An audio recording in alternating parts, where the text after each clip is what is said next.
Ron grew up in Austin, Texas, and his love for politics began very early. Growing up in civil rights, Ron had the pleasure of being the son of Willie Mae Kirk, and as a result got to know people like Ann Richards at a very early age. When we met, because he was always involved in politics, we did talk a lot about what is your interest in politics. And he always said that if he ever was going to do anything political, it would be running for mayor, always.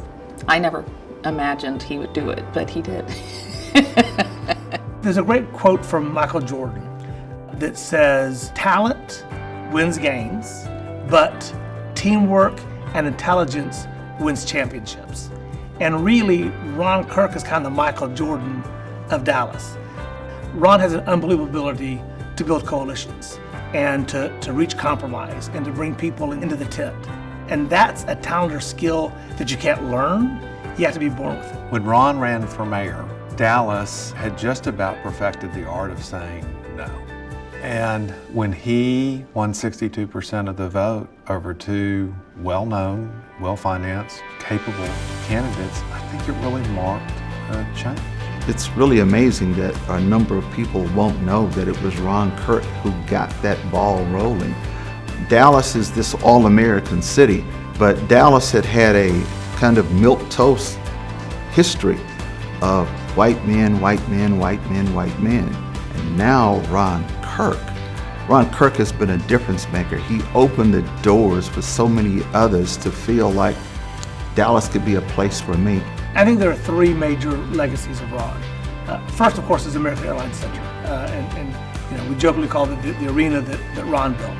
The second legacy or major project was in Asher. And once again, people don't remember that other cities around the country made a pitch for that. It was not a foregone conclusion that it would be in Dallas, much less downtown. And the third thing was the Arts District itself. He came in at just the right time and looked at all the pieces and saw what they meant together.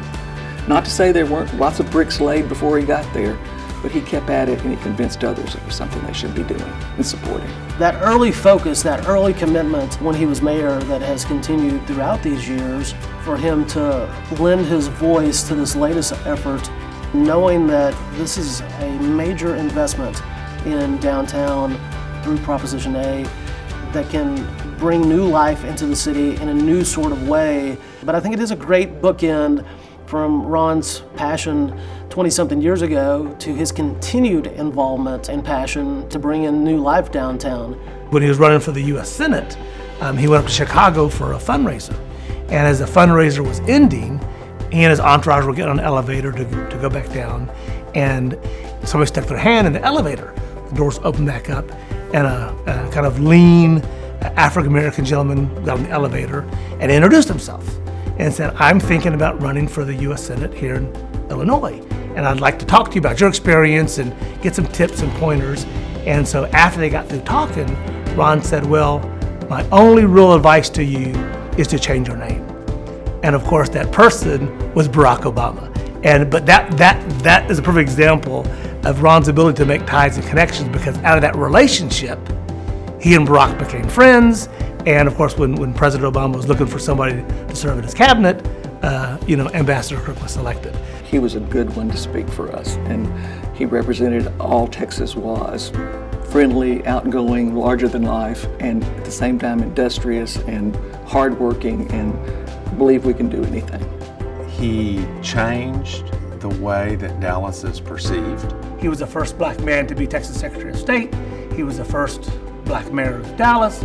He was the first black person to be U.S. Trade Representative. And Ron always said, "It's okay to be first, but I need to do such a good job that I'm not the last." Did I ever think that he would be who he is now when I met him when he was 18? No.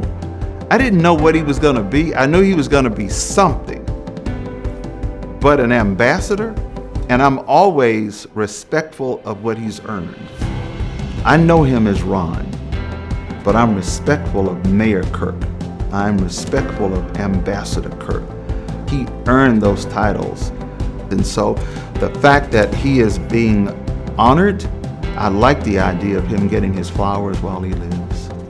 I think Ron will be in his rocking chair still trying to figure out how to call somebody to make a transaction happen or to get somebody to move their corporate headquarters to Dallas. I don't think it's ever going to stop.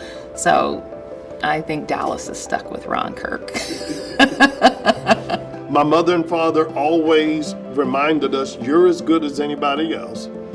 This is a fight that we've all fought for you to have this opportunity. Don't F it up, but also don't get so big-headed to think that you're the first because you're special. We can lose sight of the fact each of us has the power to transform our lives.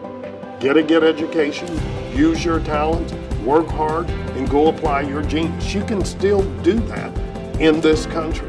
And that's a gift, a blessing as Americans that we need to remind ourselves. And if we want to keep that, I think then that will reflect itself in how we make our decisions politically. And that's what makes cities so special, is because that's what we do.